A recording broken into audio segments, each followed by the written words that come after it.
के लिखने की कोशिश करोगे तो इन पॉइंट्स को अपने मन में दिमाग में याद रखना, तब आप इसका करेक्ट आंसर फ्रेम कर पाओगे। जैसे मैंने 5 क्वेश्चन तक तो एक वीडियो आपको दी थी इसकी, उसमें डिस्कस कर दिए थे। उसके आगे पहले मैं आपको एक बार बताया था, क्योंकि अभी आपके पास 2 दिन है इसको करने के लिए।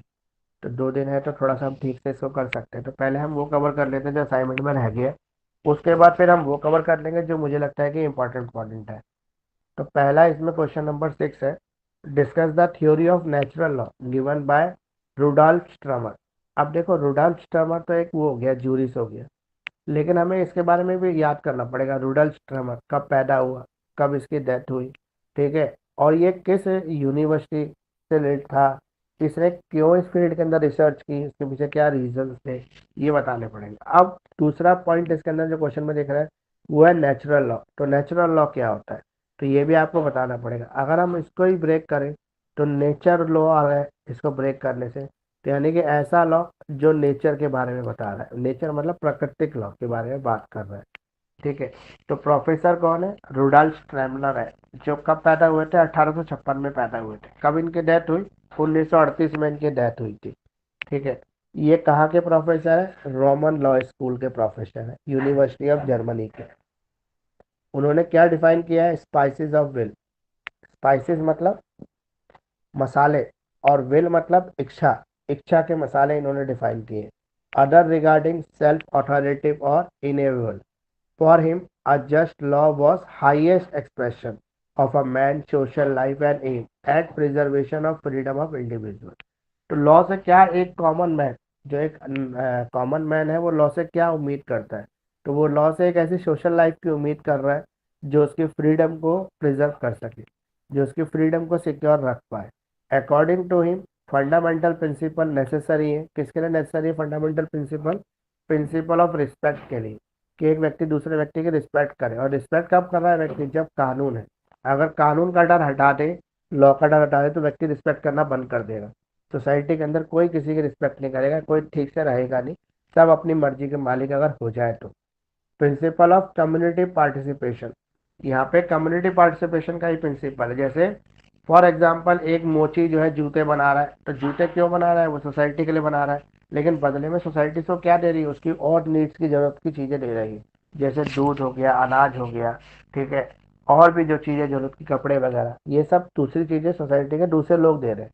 तो ये कम्युनिटी पार्टिसिपेशन है, सब लोग मिलकर कम्युनिटी के रूप में संसार सोसाइटी को चला रहे हैं। अगर हम नेचुरल लॉ की बात करें तो ये सबसे ओल्डेस्ट रूल है, जो कहता है कि नेचुरल लॉ क्या है, वेरिएबल कंटेंट है, ठीक है। नेचुरल लॉ क्या है, जस्ट लॉ है, ठीक है, हार्मोनाइज सिस्टम है, जो हार्मोनाइज थ्योरी इसके अंदर फॉलो की जाती है।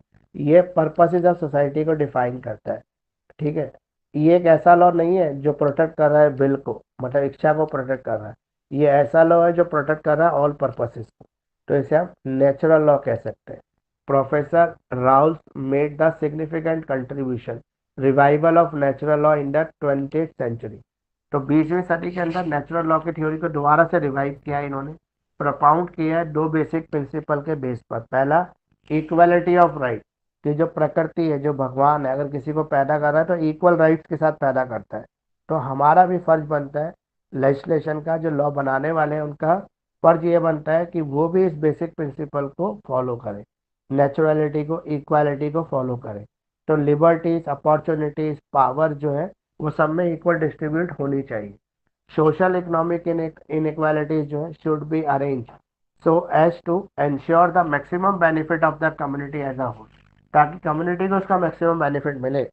तो कोई भी इनइक्वालिटी नहीं होनी चाहिए, कोई डिस्क्रिमिनेशन नहीं होना चाहिए, सोशल इकोनॉमिकल इनइक्वालिटीज बिल्कुल नहीं होनी चाहिए, ताकि सोसाइटी का सभी को मैक्सिमम बेनिफिट मिल पाए।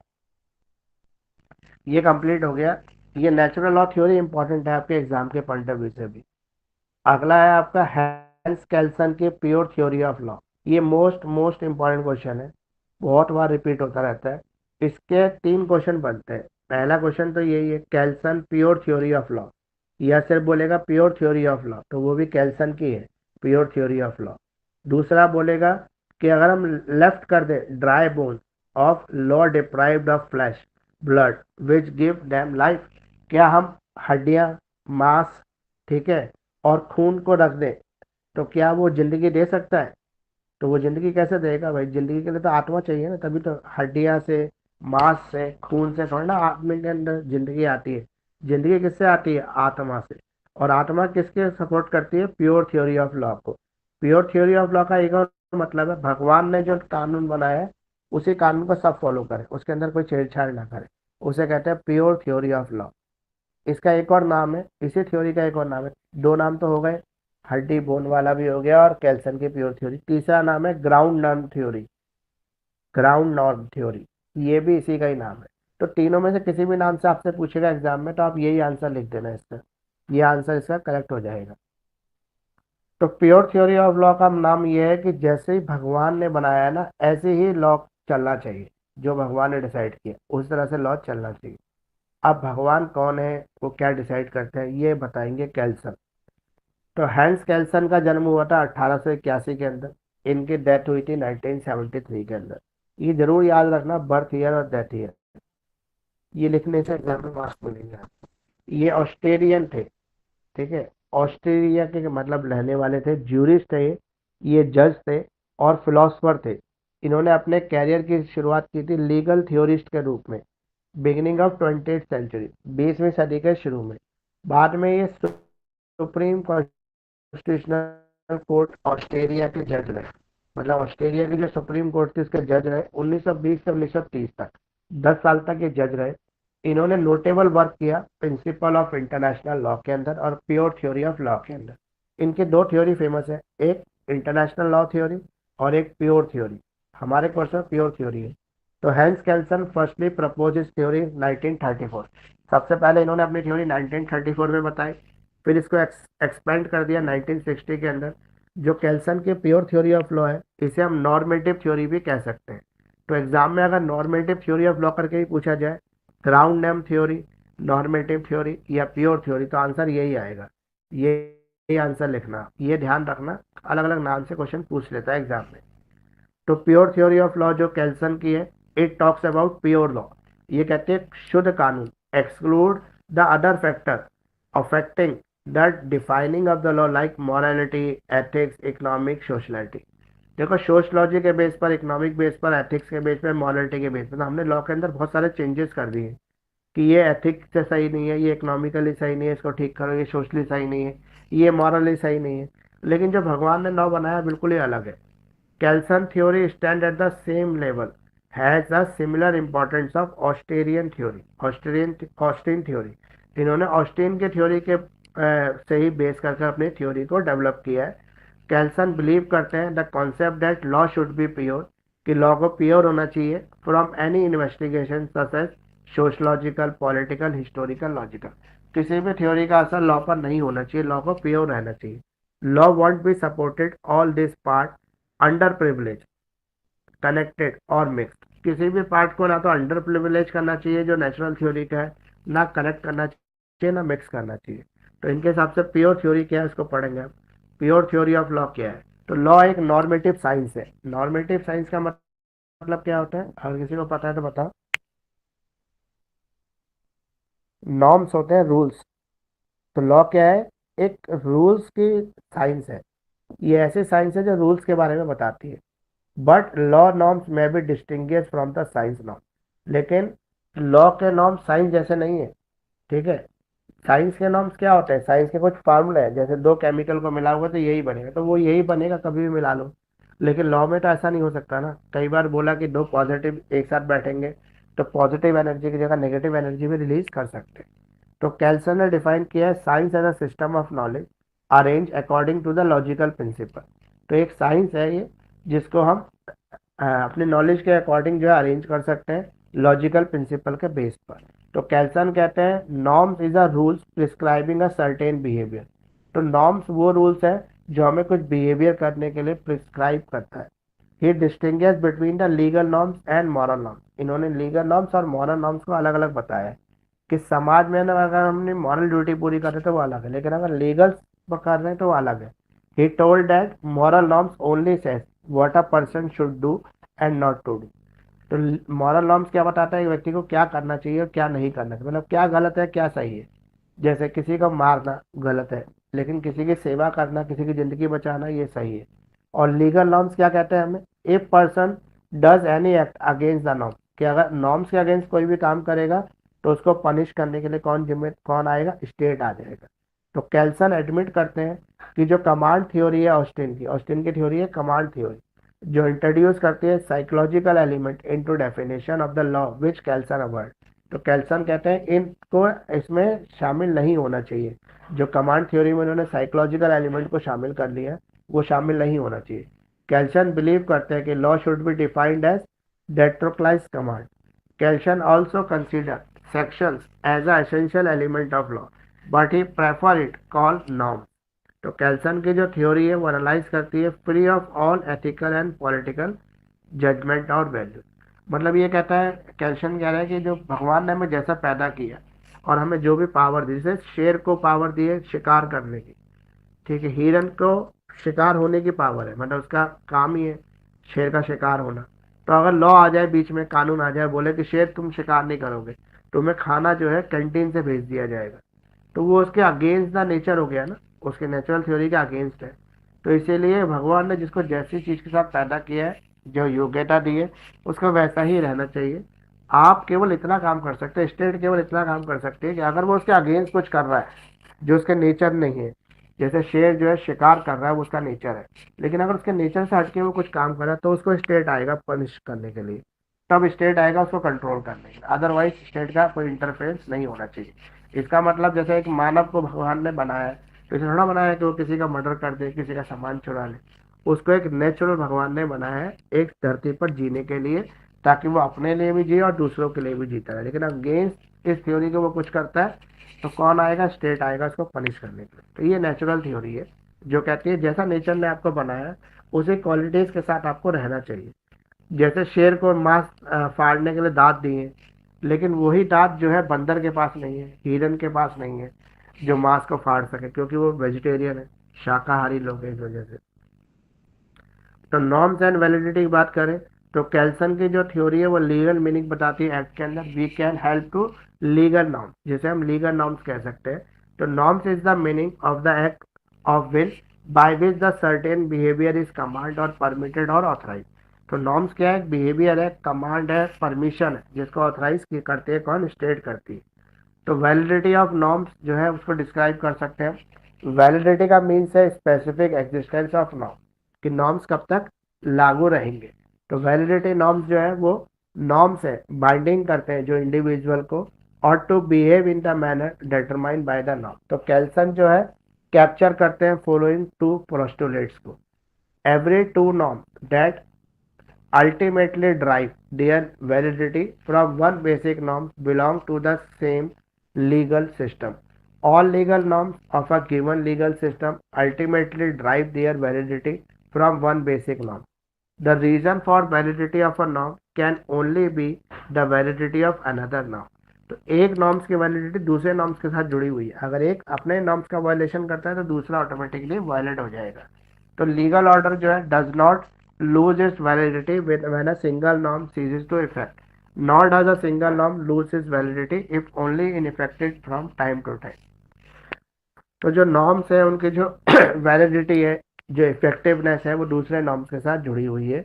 इसलिए एक इंडिविजुअल की हमेशा ये ड्यूटी है कि अपने नॉर्म्स के अकॉर्डिंग बिहेवियर करे, ठीक है। अगर वो कुछ भी ऐसा करता है जो अगेंस्ट द नॉर्म है तो उसे दूसरे की जो वैलिडिटी ऑफ नॉर्म्स है वो इफेक्ट हो जाता है। Separation of law from social science and moral. जो कैल्सन है इन्होंने सोशल साइंस और मॉरल से जो है अलग रखा है अपने नेचुरल लॉ को। ये कहते हैं नेचुरल लॉ ना तो सोशल साइंस है, ना तो वो किसी बिहेवियर के हिसाब से, ना किसी थ्योरी के हिसाब से डिसाइड हो सकता है। तो कह रहे हैं पॉलिटिकल, सोशलॉजिकल, मेटाफिजिक्स, जितने भी एक्स्ट्रा लीगल डिसिप्लिन है उनसे अलग है नेचुरल लॉ जो है। तो कैल्सन एक्सेप्ट करते हैं theory of law must be pure, इनको प्योर होना चाहिए, logically self supporting, not depending upon extra legal value. तो लॉ ऑफ नेचर जो है एक्सट्रेनियस फैक्टर्स है, जहाँ पे सोशलॉजिकल, पॉलिटिकल, इकोनॉमिक और हिस्टोरिकल इन्फ्लुएंस की हम बात करते हैं। अब ग्राउंड नॉर्म थ्योरी, जो ग्राउंड नॉर्म थ्योरी है उसको पढ़ लेते हैं। तो कैल्सन की जो प्योर थ्योरी ऑफ लॉ है वो बेस करती है पिरामिडिकल स्ट्रक्चर को। तो पिरामिडिकल स्ट्रक्चर है जो हायरार्की को बताता है, मतलब ये जो नॉर्म है एक पिरामिड्स की तरह हो सकता है। इसके एक फिगर भी है अगर आप देखोगे सर्च करोगे तो एक ट्राइंगल जैसी शेप मिलेगी आपको। इसमें प्योर थ्योरी ऑफ लॉ बताया कि सबसे नीचे इनके राइट्स है, इसके ऊपर इनके राइट्स है, इसके ऊपर इनके राइट्स है, सबसे ऊपर स्टेट्स के राइट्स है। तो इसे ग्राउंड नॉर्म थ्योरी कहते हैं। validity basic which he termed as ground norm. In other words, we can say that if the other norms are against the ground norm, then those norms will be invalid. In a pyramidal structure in hierarchy, the ground norm is at the top. सबसे ऊपर कौन है? ground norm है। fully be independent of all other norms, जो सभी norm से independent है। उसके बाद सबोर्डिनेट नॉर्म्स हैं जो कंट्रोल किए जाते हैं सुपीरियर नॉर्म्स के थ्रू। तो कैल्सन कहते हैं कि जो अदर नॉर्म्स है जो लीगल सिस्टम को ट्रेस करते हैं वो ग्राउंड नॉर्म थ्योरी के जो फाइनल सोर्स है उससे पावर लेते हैं। तो कैल्सन कहते हैं स्टेट जो है should B ground norm, state जो है ग्राउंड नॉर्म है necessary, it's same for all the state. Example बताया जैसे हमारा कॉन्स्टिट्यूशन है वो एक ग्राउंड नॉर्म है। जैसे हमने लॉ बनाए आईपीसी, सीआरपीसी, सीपीसी, ये सारे नॉर्म्स किससे पावर ले रहे हैं? हमारे कॉन्स्टिट्यूशन से पावर ले रहे हैं। तो कॉन्स्टिट्यूशन क्या है? हमारा ग्राउंड नॉर्म सबसे ऊपर है, सबसे सुपीरियर क्या है? कॉन्स्टिट्यूशन। जो सारे हमारे जो नॉर्म्स है उनको पावर दे रहा है, मतलब पावर बैटरी कौन है? कॉन्स्टिट्यूशन है। अगर कॉन्स्टिट्यूशन हटा दे तो सारे लॉ ऑटोमेटिक इनवैलिड हो जाएंगे।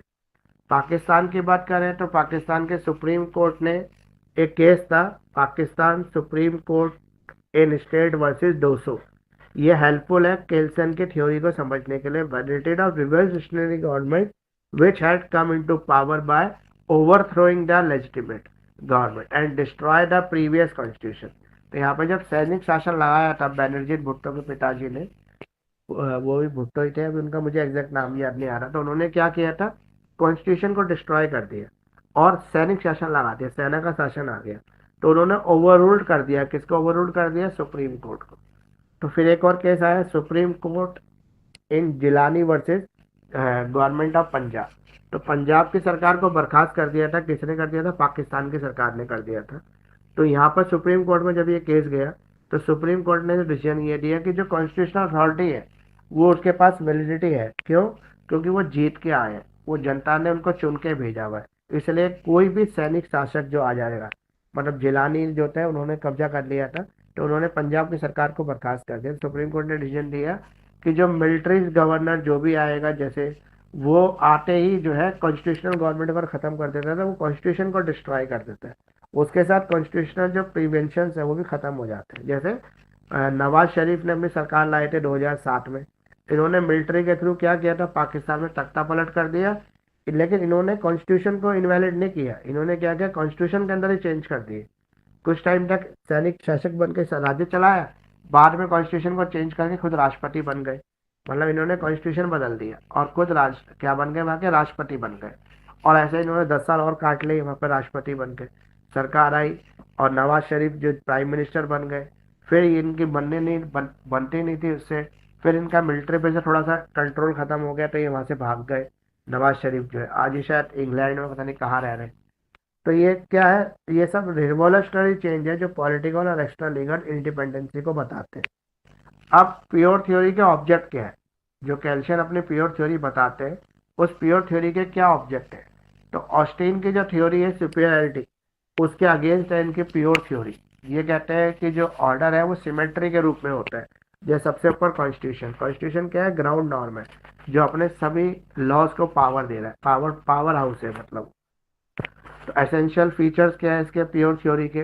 पहला, इसका एम क्या है? थ्योरी ऑफ लॉ की स्थापना करना। ये वो साइंस है जो नॉर्मेटिव साइंस हम इसको कह सकते हैं। जो लीगल थ्योरी है वो साइंस है लेकिन वायलेशन करती है। ये किसका वायलेशन करती है? सुपेरियर थ्योरी का। ये कहते हैं कि कोई भी सुपेरियर नहीं है। जैसे हमारे यहाँ पर जो लॉ है वो सबसे ज़्यादा सुपीरियर है, कॉन्स्टिट्यूशन सुपीरियर है, लेकिन कहते हैं नेचर सुपीरियर है, नेचुरल लॉ सुपीरियर है। तो नॉर्मेटिव और नेचुरल साइंस जो है उसको अवॉइड करते हैं। कैल्शियन कहते हैं जो स्ट्रिक्ट सेपरेशन है, जहाँ पे हम सेपरेट करते हैं लॉ एंड मॉरलिटी का, वो इंटीग्रल पार्ट होना चाहिए प्योर थ्योरी ऑफ लॉ का। तो formal theory confined particular system of positive law. इसके कुछ क्रिटिज्म भी है, हर चीज़ के कुछ क्रिटिक्स होते हैं, तो क्रिटिक्स इसके अंदर भी है जो कहते हैं कि जो ग्राउंड नॉर्म की ये बात करते हैं वो वैग्यू है, कंफ्यूजिंग है, वो कुछ भी नहीं है, बेकार की बात कर रहे हैं, वैसा कुछ भी नहीं होता। तो कैल्शन एक और चीज कहते हैं, law should be kept free from morality, कि लॉ को मॉरलिटी से अलग रखा जाए। लेकिन अगर हम एक्चुअली देखें, क्रिटिक्स ये कहता है अगर हम एक्चुअली देखें तो विदाउट मॉरलिटी लॉ जो है एप्लीकेबल ही नहीं हो सकता, लॉ का कोई अस्तित्व ही नहीं है, लॉ इफेक्टिव ही नहीं होगा, लॉ की इफेक्टिवनेस खत्म हो जाएगी विदाउट मॉरलिटी। तो कैल्सन जो कहते हैं कि जो लॉ है वो साइंस है और थ्योरी है that understood the through logic, जो लॉजिक के थ्रू समझने की कोशिश करती है। लेकिन यहाँ पे ये कहते हैं क्रिटिक्स जो है वो कहता है कि जो ग्राउंड नॉर्म है उसके लॉजिक को समझना ही मुश्किल है। तो ग्राउंड नॉर्म जो है वो टेक करता है वैलिडिटी, वो वैलिडिटी को टेक कर रहा है, क्रिएट नहीं कर रहा है। तो विदाउट द सोशलॉजिकल फाउंडेशन हम किसी भी ऐसे सोशल फैक्ट को नेग्लेक्ट या एक्सक्लूड नहीं कर सकते। तो कंक्लूजन में हम कह सकते हैं कि कॉन्ट्रीब्यूटिव थ्योरी है इनकी ये, इन्होंने कई बेसिक क्वेश्चंस के आंसर दिए हैं अपने थ्योरी के थ्रू, और प्योर थ्योरी ऑफ लॉ को इन्होंने प्रमोट किया है। तो सोशल साइंस, मॉरलिटी इनको अवॉइड करते हैं, कहते हैं प्योरली जो है वो लॉ लागू होना चाहिए। सेकेंड रिस्पेक्ट जो है प्योर थ्योरी ऑफ लॉ की वो यही है कि जो लॉ है और वो मॉरलिटी से बिल्कुल अलग है, लॉ के अंदर मॉरल साइंसेस नहीं है। तो ये कंप्लीट हो गया आपका क्वेश्चन पूरा। और जो प्योर थ्योरी ऑफ लॉ ये एग्जाम के पॉइंट ऑफ व्यू से भी इंपॉर्टेंट है, इसलिए इसको ध्यान से कर लेना। अगला क्वेश्चन है ऑस्टिन के थ्योरी ऑफ सोवेरेनिटी। सोवरेन की थ्योरी, सोवरेन की थ्योरी किसने बताई है? ऑस्टिन ने बताई। सोवरेन का मतलब ये है कि हम अपने राजा खुद हैं। जैसे इंडिया अपने आप को एक सोवरेन कंट्री कहता है, यानी कि इंडिया का जो बॉर्डर है, इंडिया का जो जल बॉर्डर है, वायु बॉर्डर है और जो थल बॉर्डर है, यानी कि लैंड में, एयर में और वाटर में जो हमारी बाउंड्री है, हर चीज़ बटी हुई है ना, समुद्र भी बटे हुए हैं, ठीक है, सीज के अंदर भी डिवीजन हो रहा है, कहाँ तक इंडिया का रूल चलेगा, कहाँ पर फिर वो ऐसा एरिया आ जाएगा जिस पर किसी का रूल नहीं है, फिर दूसरे किसी कंट्री का आ जाएगा। इस तरह से हवा में भी बटा हुआ है कि अगर आपको इंडिया के ऊपर फ्लाई करना है तो इंडिया की परमिशन लेके ही कोई भी प्लेन जो है वो जा सकता है इंडिया के ऊपर से। ऐसा नहीं है कि कोई भी इंडिया के एयर वाटर में घुस जाए। फिर हमारी जो लैंड की बाउंड्रीज भी है, तो यहाँ पर हमारा किसका ऑर्डर चल रहा है इन सब के अंदर? इसके अंदर इंडिया का ऑर्डर चल रहा है। क्यों चल रहा है? क्योंकि इंडिया एक सोवरियन कंट्री है जो किसी और का अब वो नहीं है। जैसे हम अंग्रेजों के पहले क्या थे, अंग्रेजों ने हमें उपनिवेश बना रखा था, मतलब क्या बना रखा था, क्या कहते हैं इंग्लिश में इसको, अंग्रेज लोग क्या बनाते थे ब्रिटिशर जो थे कब्जा करने के बाद? कॉलोनी, हाँ, कॉलोनी। कॉलोनीज तो हम कोई बनाते ब्रिटिश थे। कॉलोनी नहीं है। हाँ, हम कोई ब्रिटिश कॉलोनी नहीं है जिसके ऊपर किसी और का चार्टर आएगा और वो शासन चलाएगा। हम अपने राजा खुद हैं। तो इसे सोवरियन कहते हैं, theory of sovereign, rule of sovereign. तो सोवरेनिटी की थ्योरी जो है ऑस्टिन ने दी थी। ऑस्टिन ने बताया कि सोवरियन कौन होते हैं, सोवरियंस के क्या रूल होते हैं और किस तरह से सोवरियन जो है परफॉर्मेंस करते हैं। तो अगर हम सोवरियन थ्योरी के कॉन्सेप्ट को समझें तो ये सब्जेक्ट है जिसमें वाइड डिस्कशन की जरूरत है, जो एक्सट्रैक्ट करता है important influence upon the legal thought को, जो लास्ट हाफ सेंचुरी जो है, मतलब अभी जो पिछले 50 साल रहे हैं उसके अंदर ज़्यादा ये थ्योरी बाहर आई है प्रपाउंड होके। इम्यूनिकेट analytical school of jurisprudence, analytical school of jurisprudence की एक थ्योरी है सोवरियन थ्योरी, जो जॉन ऑस्टिन ने कंप्राइज की थी, मतलब इन्होंने बनाई थी जॉन ऑस्टिन ने। तो जॉन ऑस्टिन का जो व्यू है इस थ्योरी के लिए, उसको सपोर्ट किसने किया है? हॉब्स ने और बेंथम ने, इन्होंने भी सपोर्ट किया है इसको। तो lecture on jurisprudence published in 1832, इनका जो एक लेक्चर पब्लिश हुआ था 1832 में, उसके अंदर उन्होंने ये थ्योरी बताई थी, ठीक है। Define in the general way, general way के अंदर इन्होंने बताया है command given by the superior of an inferior. तो सोवेनिटी की थ्योरी कहती है कि एक सुपीरियर अपने इंफीरियर को ऑर्डर देता है। जैसा हमारे अंदर जो सोवेनिटी इंडिया की, उसमें हमारा सुप्रीम कौन है? कॉन्स्टिट्यूशन है।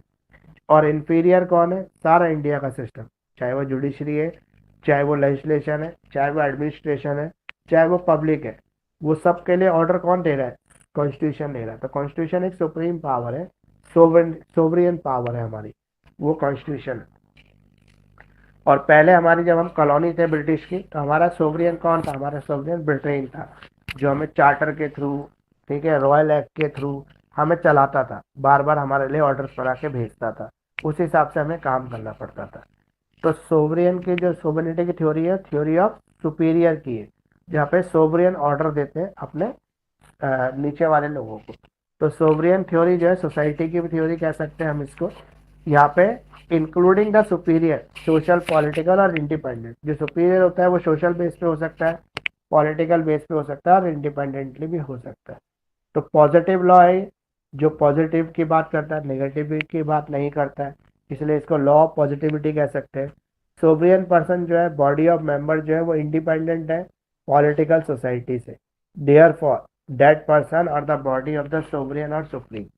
तो जो हम टेस्ट ऑफ सुपरियनिटी की बात करें, कैसे चेक करें कि कोई कंट्री सोवरियन है कि नहीं है, तो उसके लिए हमें ये चेक करना पड़ेगा कि उसके ऊपर किसी और का कोई प्रेशर तो नहीं है, उसके जो मेंबर्स हैं वो फ्री है, ठीक है, उनके ऊपर किसी, जैसे आप इंडिया का चेक करना है कि इंडिया कोई कॉलोनी तो नहीं है, तो क्या चेक करें कि हम फ्री हैं, जो इंडियन के सिटीजन है उनके पास पावर है कि वोट के थ्रू वो अपने राजा को चुन सकते हैं, मतलब हम अपने प्रेसिडेंट का वो करते हैं ना, नॉमिनेशन करते हैं, क्योंकि हमारे भारत का जो हेड है वो कौन है, प्रेसिडेंट ऑफ इंडिया है, ठीक है।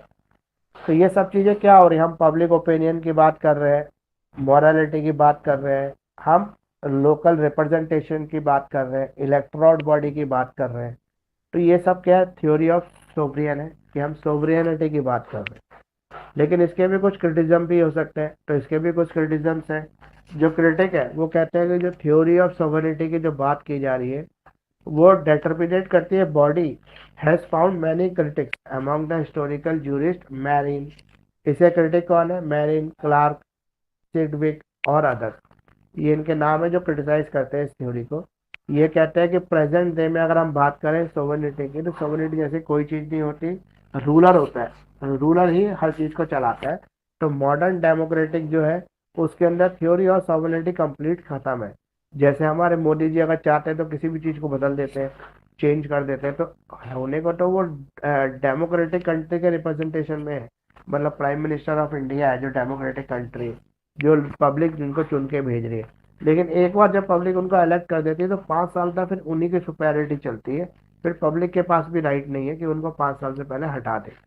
तो ये क्या है, ये सेवरल पर्सन है जो इलेक्टेड बाय डेमोक्रेसी होते हैं, लेकिन रूल्ड अपने हिसाब से करते हैं। अगर हम यूनाइटेड स्टेट की बात करें या रिपब्लिक ऑफ यूनाइटेड स्टेट की बात करें, तो ये भी सोवरियन कंट्री है, लेकिन यहाँ पर भी बहुत सारे इसके अपवाद हैं। तो ऑस्टिन की जो थ्योरी है कमांड की, वो form a determinate superior conception historical jurist ground ignore करती है जो great body of customary laws को, जो ट्रीट करती है लॉ को, एक्सट्रैक्ट करती है सिग्नल एलिमेंट्स को force over the historical fact को। जो ऑस्टिन है वो इस थ्योरी के डेवलपर है, जो सोवरियन थ्योरी, जो ऑस्टिन के थ्योरी ऑफ सोवरेनिटी है, वो हॉब्स ने भी इसको आगे develop, higher law could not limit and fountain the source of law and sovereignty involve the legal despotism. ये कहता है जो हॉब्स है या जो ऑस्टिन की थ्योरी को आगे डिफाइन करते हुए कहते हैं कि ये एक तरह से फाउंटेन है, ये फाउंटेन ऑफ लॉ है, जैसे झरना होता है एक लॉ का, तो उस तरीके से एक फव्वारा है, फाउंटेन वाला फव्वारा है लॉ का, जो हर तरफ क्या बिखेर रहा है, लॉ बिखेर रहा है, जो सोर्स ऑफ लॉ से बन रहा है। मतलब इसका सोर्स क्या है, जैसे फाउंटेन का सोर्स क्या होता है, वाटर, तो इसका सोर्स क्या है, लॉ।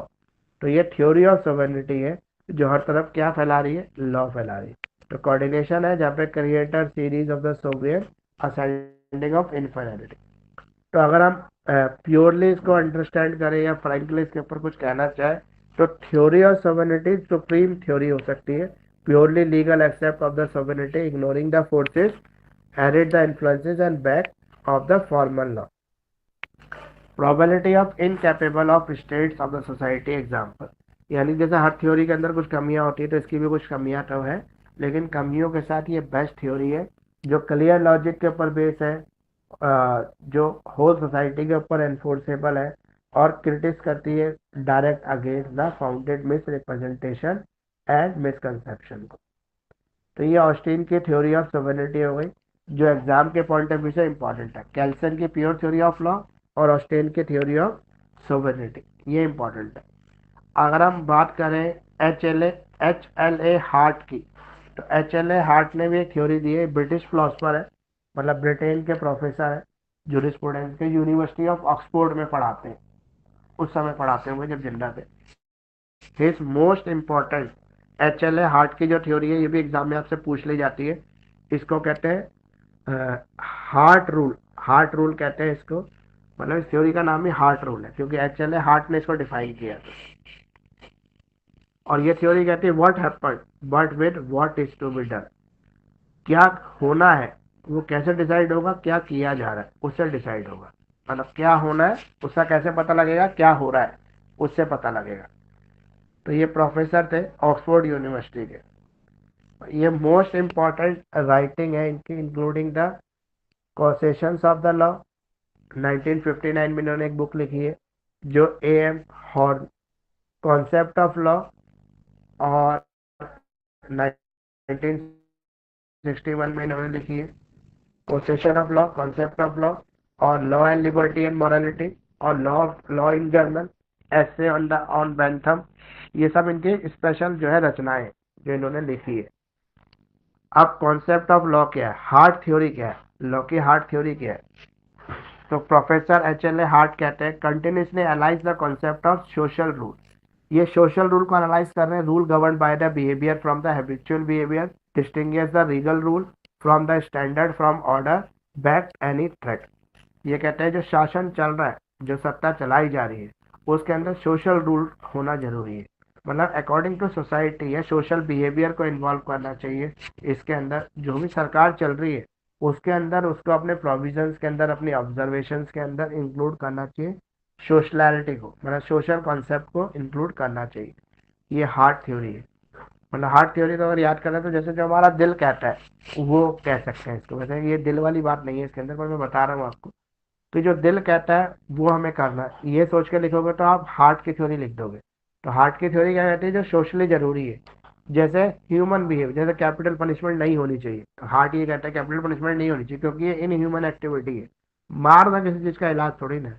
तो Hart rule of obligation of the distinguishable from other rule, they are supported by the great social pressure because are felt to necessary maintain the society. अब प्राइमरी रूल, सेकेंडरी रूल, दो rule है इनके theory के। तो primary rule क्या है, जो state है उसकी ड्यूटी है। ड्यूटी क्या है, सॉरी, स्टेट का क्या रोल है, इम्पोज करना ड्यूटीज को अपने मेंबर ऑफ सोसाइटीज के ऊपर। तो राज्य के ऊपर नियम कायदे लादना किसकी जिम्मेदारी है, राज्य की जिम्मेदारी है, जो राज्य के लोगों पर नियम कायदे लाद देते हैं, मतलब उनके ऊपर अलाउ कर देते हैं। तो जो लोग होते हैं, जो पीपल्स होते हैं, जो उसके ऑर्डिनरी सिटीजन होते हैं, उनकी ड्यूटी होती है कि वो इस रूल्स को फॉलो करें, इस रूल्स को माने। तो हार्ट जो है वही ये कहता है कि जो सिटीजन्स है उनके लिए ड्यूटी, उनका जो बेसिक रूल्स है वो ये है कि जो भी ड्यूटी इम्पोज कर रहा है, जो भी स्टेट ड्यूटी इम्पोज कर रहा है, उस ड्यूटी को वो फॉलो करे, फिजिकल मैटर को फॉलो करे, और अपनी ड्यूटी को निभाए। मतलब कोई भी ड्यूटी जो राज्य उनकी लगा रहा है उसको फॉलो करते रहे। सेकेंडरी रूल क्या है इनका, सेकेंडरी रूल है कि one which let people by doing certain thing introduce the new rule of the first kind of I alter them. The people give private individual and public bodies power to introduce or vary first kind of rule. Secondary rule है not duty imposing rule. पहली duty तो impose करना था rule का, second हो गई duty कि rule को इम्पोज नहीं करना। They are what Hart called power conferring rule. Hart ये कहता है कि समाज में किसकी चलेगी, जिसके पास पावर होगी। जो डोमिनेट कौन करेगा, जो ज्यादा संख्या में होगा। तो यहाँ पे जो थ्योरी है वो थ्योरी कौन सी चल रही है, पावर थ्योरी चल रही है। तो यहाँ पे कोर्ट है, मैरिज है, विल है, डेलीगेटेड एजुकेशन है, ये सब पावर थ्योरी के ऊपर बेस है। कॉन्स्टिट्यूशन इनकी पावर है। इंडियन कॉन्स्टिट्यूशन जो है पावर दे रहा है, किसको पावर दे रहा है, स्टेट को दे रहा है, सेंटर को दे रहा है। और कॉन्करेंट लिस्ट भी है जहाँ पे स्टेट और सेंटर दोनों काम कर सकते हैं।